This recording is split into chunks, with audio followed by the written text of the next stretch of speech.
अपने मालेगांव शहर के सामाजिक कार्यकर्ता रिजवान बैटरी वाले इन्होंने कारपोरेशन में 3 मुद्दों को लेकर एक निवेदन दिया था। तकरीबन 2 महीने पहले हमने उसका एक जवाब दिया था। उनमें से कुछ मालूमात कम थी, तो उन्होंने और एक निवेदन दिया। तो फिर कारपोरेशन ने और एक जवाब उनको दे दिया। इसमें निवेदन में 3 विषय थे। एक सर्वे नंबर 98-2, जहां प्राइमरी स्कूल का आरक्षण था, तो वो जगह पे गलत खरीदी बिक्री हुई कारपोरेशन के बगैर परमिशन से। और उनका कहना है कि वहाँ यानी ऑर्डर भी बन गया, जो कि महसूल विभाग करता है। मैं बोलना चाहता हूं कि इस मामले में खरीदी बिक्री के लिए और ये करने के लिए कारपोरेशन ने एनओसी नहीं दी थी। महसूल विभाग ने और जो खरीदी बिक्री का ऑफिस रहता है उन्होंने वो खरीदी बिक्री की है। हमने खरीदी बिक्री के बारे में अपने जो सब रजिस्ट्रार है, उनके जो वरिष्ठ अधिकारी है, उनको कई बार लेटर दिया था कि मालेगांव में ऐसा ऐसा चल रहा है। तो उनके वरिष्ठ अधिकारियों ने भी कि अपने यहाँ के सब रजिस्ट्रार को लेटर देके बोला था कि भाई ऐसी अनधिकृत खरीदी बिक्री नहीं होनी चाहिए। लेकिन ऐसी खरीदी बिक्री हुई। इनके निवेदन में कहा गया था कि पहले महीने इस जगह पे जो प्राइमरी स्कूल की रिजर्व जगह थी, वहाँ अनधिकृत बांधकाम हुए, तो उसमें कार्रवाई नहीं हुई। तो इसमें कहना चाहता हूँ कि हमारी ओर से वहाँ एमआरटीपी एक्ट के तहत कलम 52 और 53 के माध्यम से उनको नोटिस दिया गया है। नोटिस के चलते उन्होंने काम बंद करना चाहिए था या निकाल देना चाहिए था, लेकिन ऐसा हुआ नहीं। तो फिर हमने इसमें पुलिस में एफआईआर दाखिल की और वो केस अभी तक चालू है। अनधिकृत बांधकाम के बारे में 2 चीजें रहती है। एक तो एमआरटीपी के खिलाफ तहत 52-53 से नोटिस देके एफआईआर दाखिल करना, और दूसरा कि अनधिकृत बांधकाम तोड़ना। लेकिन वो तोड़ने की कार्रवाई कारपोरेशन से वो टाइम नहीं हुई। तो ये जिम्मेदारी रहती है कि भाई प्रभाग अधिकारी जो रहते हैं उनके माध्यम से वो कार्रवाई होती है, अतिक्रमण विभाग से कार्रवाई होती है। आज की मीटिंग में ऐसा ठहरा है कि जो कार्रवाई हुई है वो ठीक है, लेकिन वो अनधिकृत बांधकाम तोड़ने की कार्रवाई नहीं हुई नहीं, तो वो तुरंत शुरू होनी चाहिए। तो इसमें कारपोरेशन की ओर से कहा गया कि प्रभाग अधिकारी को इसका मालूमात दी जाएगी कि इसकी जो अनधिकृत बांधकाम निकालने की जो कोई प्रोसीजर हो, जैसे महापालिका एक्ट के तहत उनको नोटिस देना, नोटिस का पीरियड खत्म होने के बाद अगर निकालते नहीं तो गिराने की भी नोटिस देना, पुलिस में बंदोबस्त होना है तो उसके पैसे भरना, उनकी मंजूरी लेके पुलिस बंदोबस्त चाहे लगे तो वो लेना और गिराना। तो वो जो प्रोसीजर है वो अब कारपोरेशन शुरू करने जा रही है। दूसरा विषय था सर्वे नंबर 114 अब, ये भी खेती के लिए था और यहाँ एक पेट्रोल पंप को परमिशन दी गई है।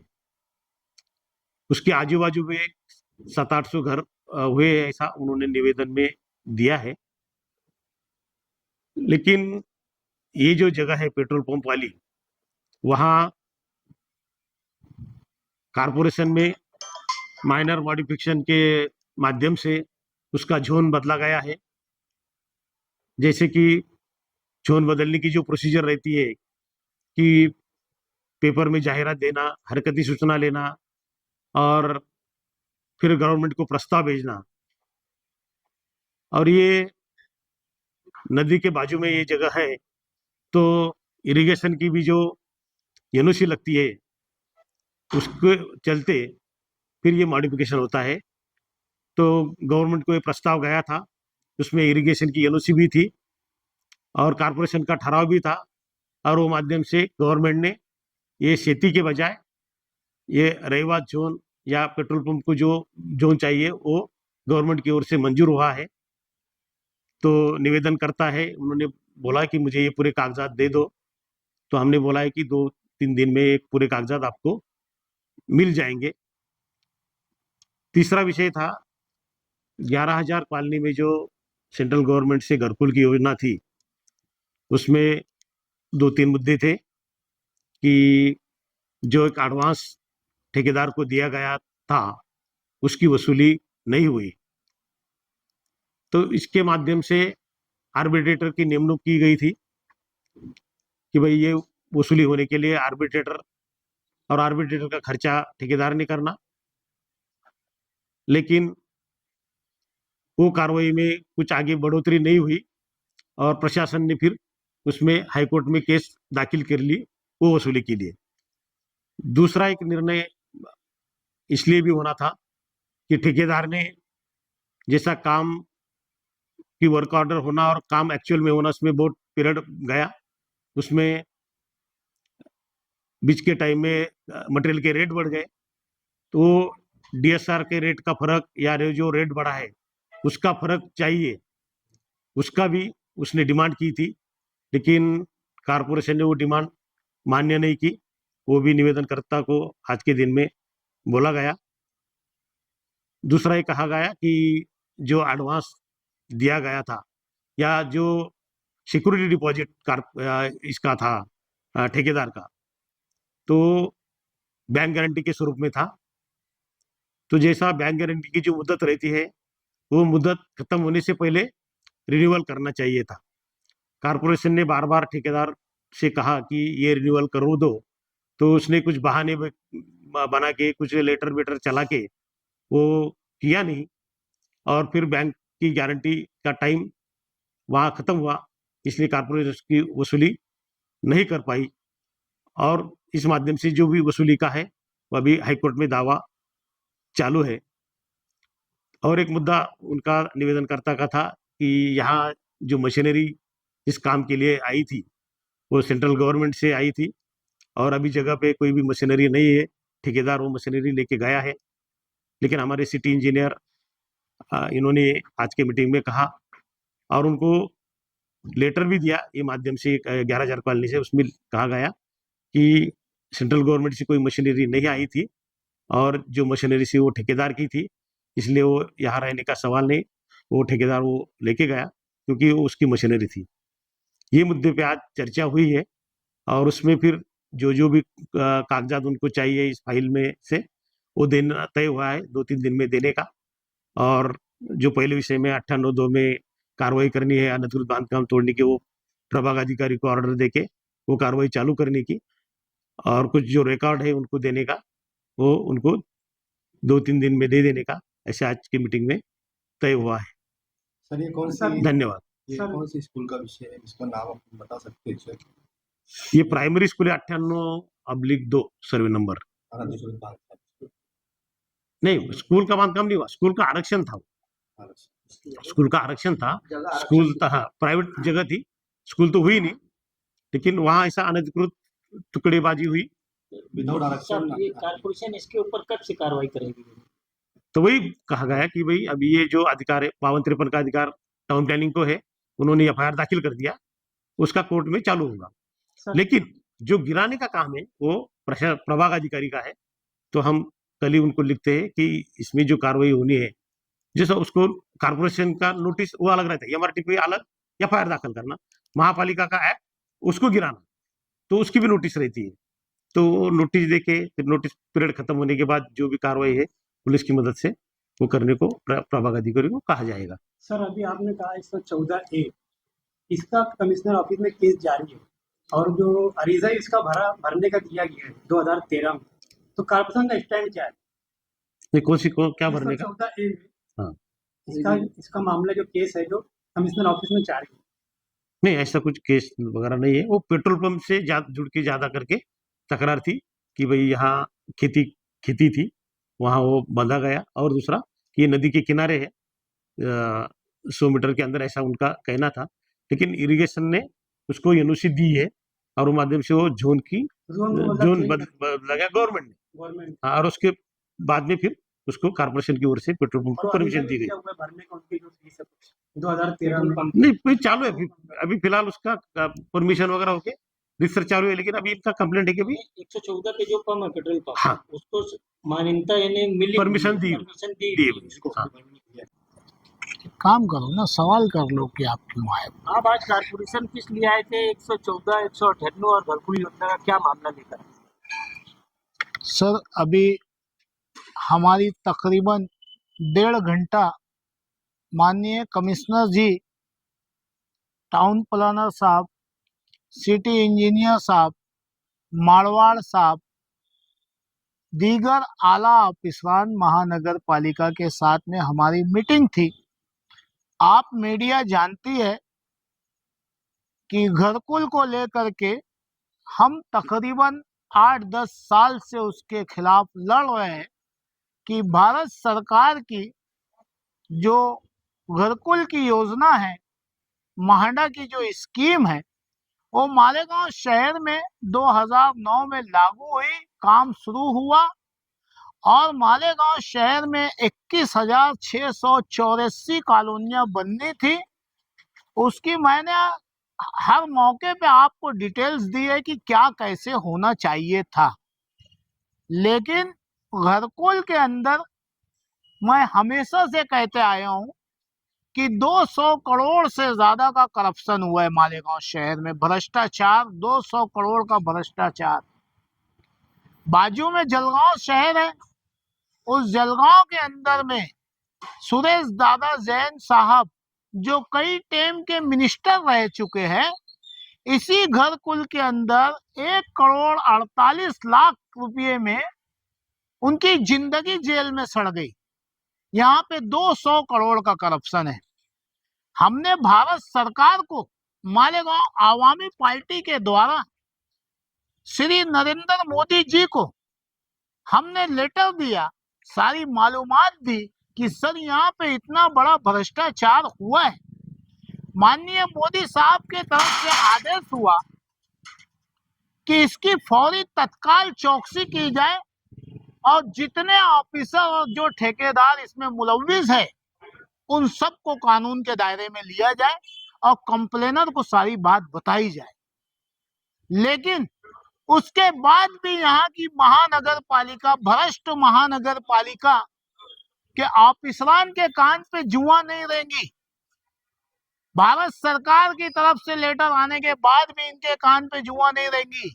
हम दोबारा जाके भारत सरकार को लेटर दिया, खत किया, वहां से उन्हें आदेश हुआ माननीय किरीट सुमैया जी को कि ये मालेगांव आवामी पार्टी के अध्यक्ष की जो तकरार है इसकी कार्रवाई की जाए। आप देख सकते, उन्होंने हमको बुलाया और कॉलिंग लेटर जगह पे लगा करके दिया कि कारपोरेशन को दिया जाए, कलेक्टर को दिया जाए, जो इसमें दोषी है इसके ऊपर तुरंत कार्रवाई की जाए। इसके साथ साथ आप मीडिया के लोग जानते हैं कि महानगर पालिका के ऑफिसरान लैंड माफिया लोगों के साथ मिल करके, मैं हमेशा चिल्ला रहा हूं, स्कूल की रिजर्व जमीन, हॉस्पिटल की रिजर्व जमीन, बच्चों के खेल कूद के गार्डन की जमीन, दीगर सारी जमीनें गैर कानूनी तरीके से 12-25 के टुकड़े बना करके बेच रहे। 98 फार्मेसी कॉलेज की जो साड़ा के लिए रिजर्व है जमीन, उसको 12-25 के टुकड़े बना के कारपोरेशन के ऑफिसरों की साठगांठ से उसे बेचा गया। 98 114A 114 जो सेती की जमीन है, गरीब आवाम को, भोली भाली आवाम को, वो आवाम जो मराठी से वाकिफ नहीं है, ऐसे गरीब मुसलमान जिनको मराठी नहीं समझती है, उन लोगों को वहां पे फंसाया गया और टुकड़े करके जमीनें बेची गई फ्लड जोन के अंदर सेती की जमीन को गैर कानूनी तरीके से बेचे।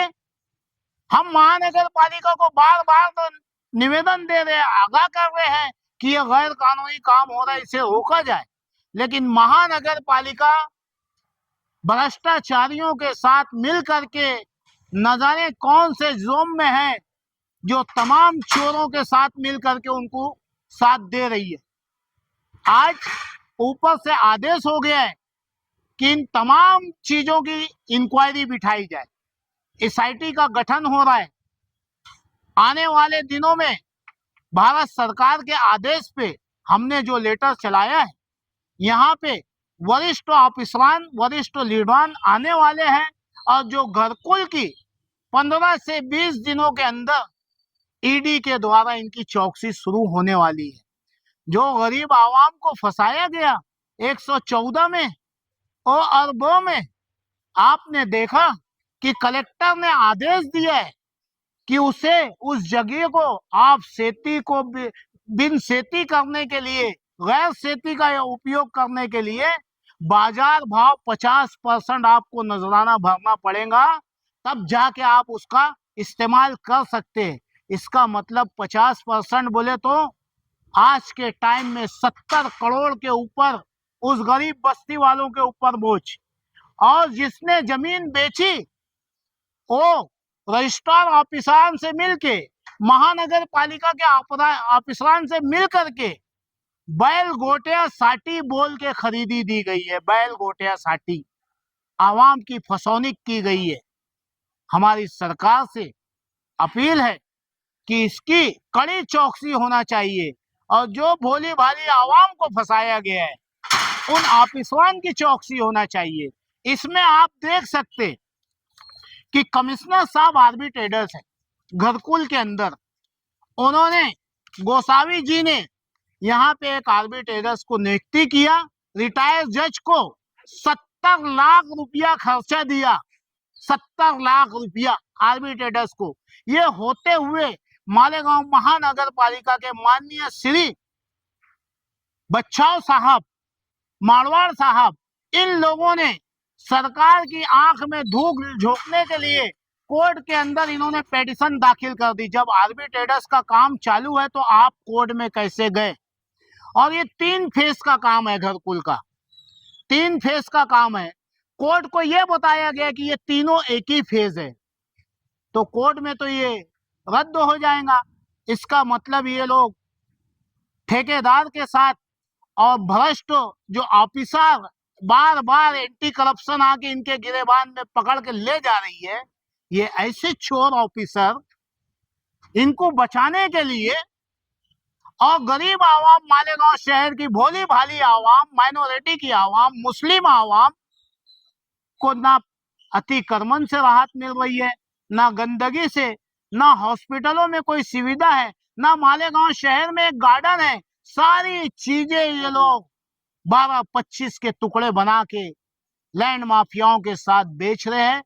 हमारी सरकार से अपील है कि इस पे कड़ी से कड़ी कार्रवाई हो और मैं शहर की आवाम से कहना चाहूंगा कि आप इलीगल चीजों को मत खरीदिए। 114 और वो कि आवाम को ये चोर ऑफिसर अगर जो उन्हें तकलीफ देते हैं तो ये आवाम आके हमसे रास्ता कायम करे। इनके लिए क्या रास्ता निकलेगा, इंशाअल्लाह मालेगांव आवामी पार्टी पूरी कोशिश करेंगे। भाई, धन्नू तो आपने बताया, जी सर, वहाँ पे स्कूल की जमीन थी, जी सर, स्कूल की अनलीगल तरीके से बेचा, इन्होंने इन्हें करके दिया। हाँ, तो उस जमीन पे तो कमिश्नर ने अभी हमको बताया ऐसा है कि उसके ऊपर कुछ कार्रवाई करने वाले हैं, नोटिस देने वाले। इसी तरीका 114 जो 114 का मामला आपने बताया, तो कमिश्नर ने वहाँ पे बताया 114 के पंप भी है, पेट्रोल पंप गैर कानूनी है, फ्लड जोन के अंदर उसको परमिशन दी गई है। इसको गैर कानूनी बता रहे हो, लेकिन कमिश्नर ने ये अभी हमको बताया है कि यार उसको मंजूरी मिली हुई है, उसको पेट्रोल पंप को मंजूरी मिली हुई है। पेट्रोल पंप को मंजूरी मिली है ना सर, फ्लड जोन के अंदर उसको परमिशन मिली हुई है। हिंदुस्तान में कहीं ऐसा नहीं होता है, मालेगांव में हुआ है, बहुत खुशी की बात है। तो 114 और वो दोनों जो तकरीबन 800 से ज्यादा घर, कारखाने, मकानात, बिल्डिंगात बनी हुई है। माननीय कमिश्नर उन सबको मंजूरी दे देवे, उन सबको मंजूरी दे देवे वहां की आवाम को। यानी आप जो ठेकेदार, जो बिल्डर, लैंड माफिया, भू माफिया, इन लोगों से पैसा खा के उन्हें कहीं भी इलीगल तरीके से आप परमिशन दोगे और गरीब आवाम को नहीं दोगे। और 114 का ये मीटर 98 का सर, जहां वहां एक टुकड़ा, एक झोपड़ा भी नहीं बना था, तब से हम इन्हें बार बार ले जाके बता रहे हैं कि सर देखिए, इनके ऑफिसर वहां विजिट कर रहे हैं। ठन्नू की बात वो लोग माने, वो उसके ऊपर कार्रवाई करने को अभी हमको बताया है। अब ये कौन होते उसको तोड़ने वाले? हम जब एक घर भी नहीं था तब से हम चिल्ला रहे हैं, तुम वहां 5 साल से लोगों को बिल्डिंगे बोल रहे हो बनाओ, पक्के घर बनाओ, मस्जिद बनाओ, और अब तुम बोलोगे कार्रवाई कर रहे हैं। कार्रवाई तो तुम्हारे बाप को करना पड़ेगी, लेकिन इनकी भरपाई कौन देगा? 114 के कुछ लोग 114A आपने बताया है फ्लड जोन, तो वो जोन चेंज हुई जब वो मंजूर हो गया है और 2013 से वहाँ भरने के लिए मतलब तैयार है। सर फ्लड जोन एक अलग चीज हो गई सर, वो सेती की जमीन है, मेरा आदेश नहीं है, माननीय कलेक्टर जी का आदेश है। आप सेती की जमीन को गैर सेती उपयोग के लिए इस्तेमाल करने के लिए आपको उसका बाजार भाव, यानी आज का जो रेट चल रहा है, आज का जो रेट चल रहा है उसका 50% नजराना अदा करना पड़ेगा, तब जाके वो जगह आपकी होगी। तो 2013 में भरने तैयार है, जब से अरीजा दिया हुआ है। उसके बारे में इंटरेस्ट क्यों बताया जा रहा, बाकी की जमीनों की बनी 12-25 के प्लॉट मालिकों ने सरेआम बेचे गए, ये आप भी जानते हैं, पूरा गांव जानते हैं। तो रिजर्वेशन की जमीन बेची गई, गार्डन की जमीन बेची गई, सब हो गया। लेकिन 114 के बारे में इतना क्यों है, जबकि वहाँ पे बस्ती जो है और 9 से ज़्यादा मस्जिदें, ऐसा आप ही बताए थे, तो वो क्यों? क्योंकि आज अगर उनके ऊपर ये तलवार लटक रही है, वो सारे लोगों की नींद हराम हो चुकी है, तो आप ये चाह रहे हैं कि वो चुप जाना चाहिए, आप ये चाह रहे हैं कि वो लीगल हो जाना चाहिए, यानी आपका इंटेंशन क्या है वो समझ। सर देखिए, पहले मैं आपकी गलत फहमी दूर कर दूं, मैं 114 ओ और ब मुझे कोई लेना देना नहीं है, मुझे 98 मुझे कोई लेना देना नहीं है। सर आप मीडिया के लोग चश्मदीद गवाह हैं कि मैं हर वक्त, हर मुद्दे पे, हर जगह के मामले में महानगर पालिका को आगाह करते रहा हूं। अब आपने जो सवाल पूछा कि आप 14 और 98 की क्यों बात कर रहे हो, वो पेपर पे चल रहा है, वो मेरा काम पेपर पे चल रहा है, तो इसलिए उसकी इतनी बात हो रही है। मैं ये चाहता हूँ, शहर, मैं नहीं, शहर ये चाहता है जितने भी इलीगल काम किए हो, चाहे कोई भी हो, उसके ऊपर कड़ी से कड़ी कार्रवाई होनी चाहिए, शहर का विकास होना चाहिए, शहर का डेवलप होना चाहिए, और गरीब आवाम को भी कहीं ना कहीं रुकना चाहिए। जो अपने बच्चों का पेट काट के वो जमीनें ले रहे हैं, उनको देखना चाहिए कि सही है कि गलत है। अब ये सरकार का काम है कि वो कैसे जो है। 114 में घर बन रहे थे, बड़ी बड़ी बिल्डिंगें बन गई, वहाँ पे जी सब कुछ हो गया, कारपोरेशन आपको सुविधा भी नहीं जी है ना। जी आप ये जिम्मेदारी कारपोरेशन की भी उसको देख लेते हैं कि लीगल है, कि इलीगल है, क्या है, बांधकाम परवानगी है, नहीं है। वो इतने बड़े बड़े घर बना के वहाँ पे रह रहे कारपोरेशन, तो क्या कारपोरेशन का ऑफिसर को जिम्मेदार ठहरा कि उनकी भी कार्रवाई होनी चाहिए? सिर्फ कारपोरेशन के ऑफिसरों पे ही कार्रवाई होनी चाहिए, ये मेरा डिमांड है। इसलिए सर कि जब से वहां घर बन रहा है तब से मैं इन्हें बता रहा हूँ, ये पगार काहे की खा रहे, ये पगार किस चीज की ले रहे सरकार से? घर में बैठ के अपनी बीवी बच्चों को खिलाने की पगार ले रहे क्या ये लोग? हम बार बार लेटर दे रहे हैं कि गरीब आवाम को फंसाया जा रहा है, तो क्यों नहीं रोके? इसमें कमिश्नर साहब से लेके तमाम अधिकारी जो पेपर पे आएगा उसके ऊपर इंक्वायरी होना चाहिए। हम सरकार से अपील करेंगे कि मालेगांव शहर में ये चीज कहीं ना कहीं रुकनी चाहिए और गरीब जनता का बाजू लेना चाहिए। बिजॉन भाई, जो वहाँ पे जो भी आज घर बन गए, जो लोग हैं, अगर कभी वो लोग कुछ सरकारी जो उसकी फीसें है, अगर वो फीस भर के अगर कुछ काम बनता हो तो वो तो करना ही पड़ेगा ना, कलेक्टर का आदेश है भाई, सरकार जमा करो आदेश है। मैं आपसे मजाक नहीं कर रहा हूँ। मैं 114 ओ और बो और 98 और ऐसे शहर में जितने लोग हैं, आपके चैनल के माध्यम से मैं इन्हें कहना चाह रहा हूँ, आप जाग जाइए, सवेरा है, आप जाग जाओ। आपकी मदद से ये तमाम चोर, वो चाहे महानगर पालिका के हो, रजिस्ट्रार ऑफिस के हो या लैंड माफिया हो, इन सब के ऊपर कार्रवाई हो जाएगी जब आवाम जागेंगी तब। एक सवाल और, आपने किरीट सुमैया का भी जिक्र किया था, जी सर। तो ये मामले में क्या अभी किरीट सुमैया और कुछ चलने वाले हैं या कुछ और मामला आने वाले हैं? सर देखिए, आपने किरीट सुमैया जी, हमारा कोई लेन देन नहीं है, उनको ऊपर से लेटर आया है तो उन्होंने हमें बुलाया, हमारे साथ मीटिंग लिया। और सर आप मुझे बताइए, इतना संगीन मुद्दा जो किरीट सुमैया जैसे को समझ में आ रहा है, भारत सरकार को समझ में आ रहा है, महाराष्ट्र सरकार को समझ में आ रहा है कि इतना बड़ा करप्शन है, यहाँ के बैठे हुए जिम्मेदारों को क्यों नहीं समझ में आ रहा है? सर घरकुल में मैं कह रहा हूँ 200 करोड़ का करप्शन है, इनको क्यों नहीं समझ में आ रहा है? आप मौजूद थे, अभी आपके सामने गोल मोल करके बताया जा रहा था, कमिश्नर साहब को गुमराह किया जा रहा था। मैंने उनसे कहा ये झूठ बोल रहा है सिटी इंजीनियर। तो हमारी आप मीडिया के माध्यम से शहरियान से गुजारिश है कि गलत जगहों को ना लें, और जो आपको तकलीफ देता है आप हमसे रास्ता कायम करिए, जो कानूनन आपके लिए हो सकेगा हम आपके लिए रात दिन आपके साथ खड़े हैं। अभी ये बात आई थी हमारे उस सर तरफ जहन जा रहे हैं। सर देखिए, घोड़ा मैदान सब सामने है सर। रिजवान बैटरी वाला घरकुल के लिए आज चिल्ला रहा है सर, ऐसा नहीं है सर। मैं 198 के लिए आज चिल्ला रहा हूँ सर, ऐसा नहीं है सर। मैं 114 वो मालेगांव शहर में नदी बिक रही है सर, मैं आज चिल्ला रहा हूँ, ऐसा नहीं है सर। शहर में नाले बेच डाले सर, मैं आज चिल्ला रहा हूँ, ऐसा नहीं है सर। मैं बहुत छोटा आदमी हूँ, मैं पेपर चला रहा था, मेरे अल्लाह ने सुन ली, मेरी सरकार को हिदायत दे दी, सरकार अब इंक्वायरी लगा रही है, तो अब उसका जो तो निकालो आप। एकदम छोटा सवाल और छोटा सा जवाब, ये जो 114 की जो बस्ती है वहाँ पे, अब उनके ऊपर ये तलवार लटक गई है, तो ये वहाँ कैसे आबाद रहे, इसके वास्ते कोई रास्ता निकल सकता है क्या? आखिरी में बस्ती के लोग आके हमसे मुलाकात करें, हम देखेंगे क्या करना है। अच्छा, बस्ती के लोग मस्जिदें भी है, अगर मामला इतने गंभीर होते हैं शहर के अंदर, तो गांव का वातावरण कैसा नजर आएगा आपको आगे?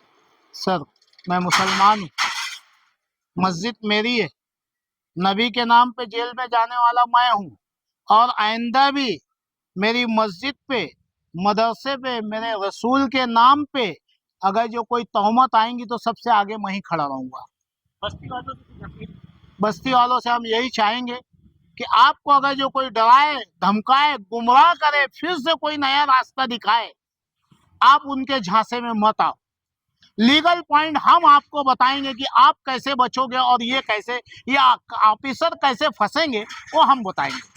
आप क्या है कि रिजर्व जमीन बेचना गलत है या मतलब मना है, तो कब तक की वो जमीनें रिजर्व रह सकती है?